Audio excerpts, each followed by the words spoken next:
Pour préparer vos entretiens faiseurs non pratiquants, identifiez le comportement cible et votre public cible. La première tâche consiste à identifier le comportement cible que vous souhaitez réellement que les gens pratiquent.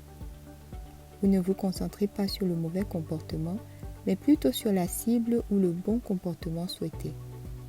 La deuxième tâche consiste à identifier qui vous allez interviewer ou qui pratique le mauvais comportement non pratiquant, ainsi que certaines personnes pratiquant le bon comportement faiseur. Vos questions doivent donc correspondre à votre public cible. Une fois que vous connaissez votre public et votre comportement cible, vous trouverez des questions qui aideront à définir comment les gens voient les différents déterminants autour de ce comportement spécifique. Sur le site web relatif au changement de comportement, vous trouverez des fiches d'orientation qui vous permettront de trouver des questions qui vous aideront à vous concentrer sur le comportement cible plutôt que sur le mauvais comportement. Souvent, lorsque nous faisons des entretiens faiseurs non pratiquants, les équipes menant les entretiens s'embrouillent et ne posent que des questions sur le mauvais comportement, alors que ce que nous voulons, c'est connaître les obstacles à un bon comportement. Voici donc un exemple de fiche d'orientation sur la violence sexuelle et sexiste.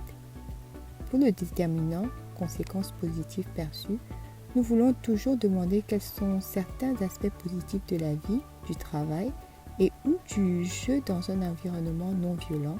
Les comportements non violents sont notre comportement cible. Et pour les conséquences négatives perçues, nous demandons quelles sont les implications négatives de la vie dans un environnement non violent. Vous voyez que la question se concentre sur le comportement positif.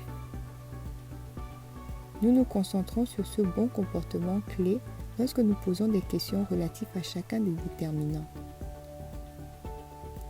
Ces fiches que nous avons fournies ne sont qu'un guide ou un point de départ pour votre équipe.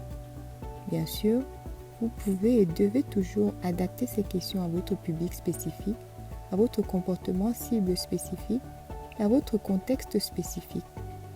Mais assurez-vous que les questions restent centrées autour du bon comportement et du comportement cible.